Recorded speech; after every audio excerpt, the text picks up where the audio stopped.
Pagkatapos nga namin puntahan na napakagandang bato at Maka Beach, dumiretso na rin kami sa resort namin tinutuluyan. Iniwan kasi muna namin ang aming mga gamit habang kami ay namamasyal at nag-iikot-ikot sa napakaganda pang mga beach dito. At dahil nga medyo nabitin kami sa paliligo kaninang umaga, ay pinagpatuloy namin ang paliligo habang kami ay narito pa. Plano rin kasi namin dumiretso ng Bordeos para mag-island hopping doon. Saktong-sakto naman at may nakausap kami na naghahanap ng maaaring makasabay sa pag-iikot sa napakagandang isla ng Bordeos. Apat lang kasi kami na magkakasama at tamang-tama yan para medyo makatipid kami sa renta ng bangka. At habang naliligo nga kami ay may napansin kami na nag-aaway ng mga ibon. Wala, nahulog na sa tubig. Nahulog na sa tubig, oh. Oh. Nahulog na sa tubig yung isa. May ano kasi sila dyan, may pugad pala, oh. May anak pala eh. Ayan, oh, sa taas. Sa kanto.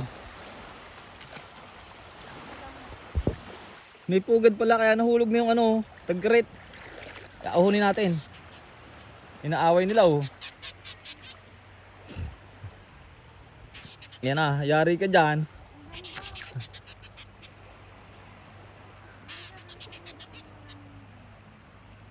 Basahan na. Basahan yung tagkarit, oh.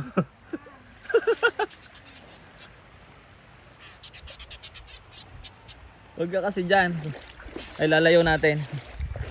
Kawawa naman, basa na siya eh. Ito mga agaw, tagka rito. Aawayin ka talaga. Ay sisiw pa. Bata pa pala siya. Ito mga agaw.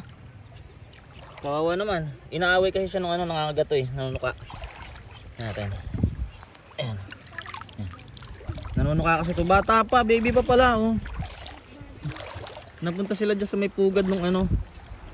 May pugad dyan kasi ng mga ibon na yan. Nakalimutan ko ng tawag. Aawain talaga to. Dito natin ito re-release kasi taga din sa ano, sa mga bakawan to eh. Ito ibon na to. Ayan o. Ito natin pakawalan para malayo-layo sa ibang ibon na nangaaway sa kanya. Kalaban talaga to ng mga ibon na yon. Akala kasi nila papakialaman nito yung kanilang mga inakay. Hapo agad ako ah. Uy, maganda pala dito mga kaagaw oh. Dito natin to i-release. Ang tawag sa amin nito ano eh. Yan oh, tagkarit. Buti hindi siya nanunuka. Pero baby pa siya. Hindi pa siya ganun kalaki kaya hindi pala siya nakakalaban eh. Nahulog sa tubig. Una ko nakita nando sa duyan. Lambot. Una ko nakita nandun siya sa duyan. Tapos dinagit siya ng dinagit hanggang sa nahulog sa tubig. Kasi matapang yung mag-asawa. Ayan, bali re-release natin dito mga aga. Itong ibon na to. Malayo-layo na siguro to doon. Sa ganito kasi ito nakatira mga aga sa ano, sa mga kahuyan na malapit sa gantong dagat dahil dito sila nakakakuha ng mga pagkain. Yan. Dito ka na. Gina, alis ka na. Basa. Ayan basa siya eh. Maliit pang kanyang pakpak. Ito yung ibon na nangangain ng mga maliliit na alimasag dyan, ng mga isda-isda. At ito ay nagpupugad, nagbabahay sa ilano, nagbubutas sa mga kahoy na matatanda na. Yung mga pasira ng kahoy. At kuminsan na may sa mga, sa mga lupa din. Yung mga punso kung tawagin sa amin.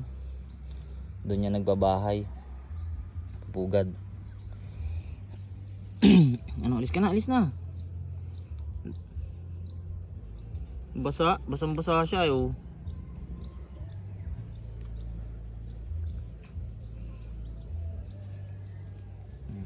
Natutuyo na yan.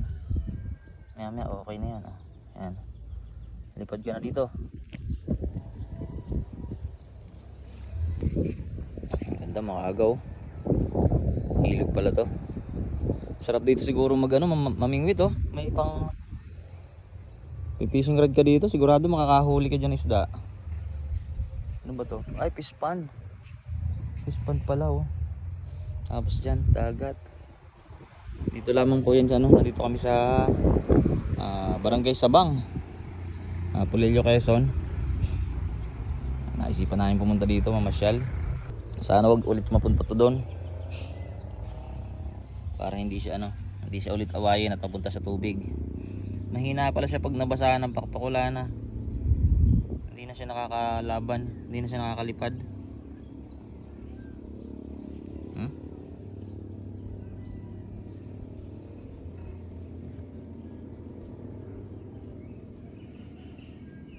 Tagkarid tawag namin dito eh. Ibon na blue.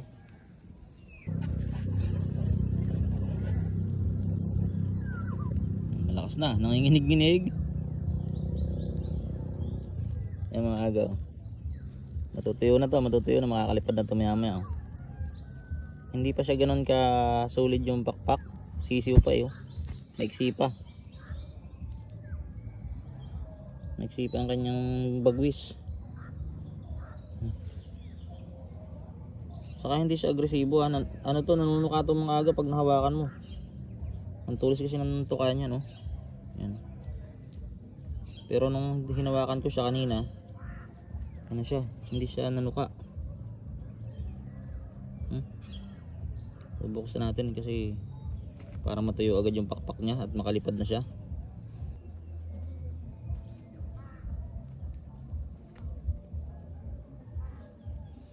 May uwak pa naman.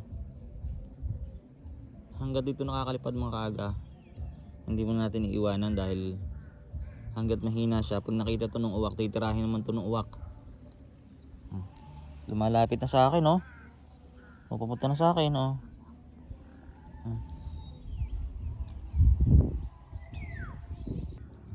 Naririnig niya rin siguro yung mga uwak. Ayun, dumapo na sa atin, oh.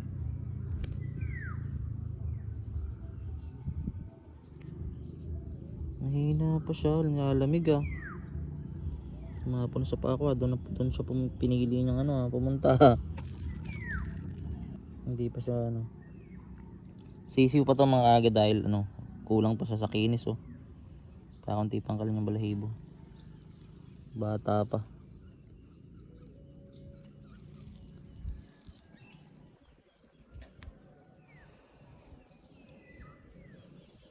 Nagpapaano rin naman nagpapa-baby din naman ay. Pataas ng pataas. Gusto niya doon sa aking paa. Release na kita, release na. Lipad ka na, lipad na. Lipad ka na. Yun. Ay, mahina pa nga. Nasusubsub pa siya ay. Mahina pa. Dito. Mahina pa ang kanyang mga pakpak oh.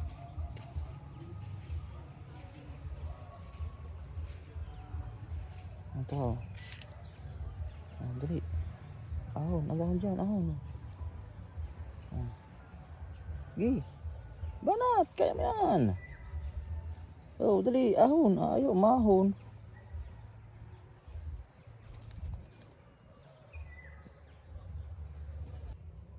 Ito mga aga, release na natin talaga to. Iwanan natin dito. May inano pa tayo doon. May ginagawa pa. Ito ka na. Ito sasama lipat ka dyan, lipat. Lipat na. Wala, mahina talaga. Ito. Nandiyan ka lang. Yan, sana hindi siya makain ng na ibang ibon. Lalakas na yun dyan. Iwanan na natin. Diyan ka na.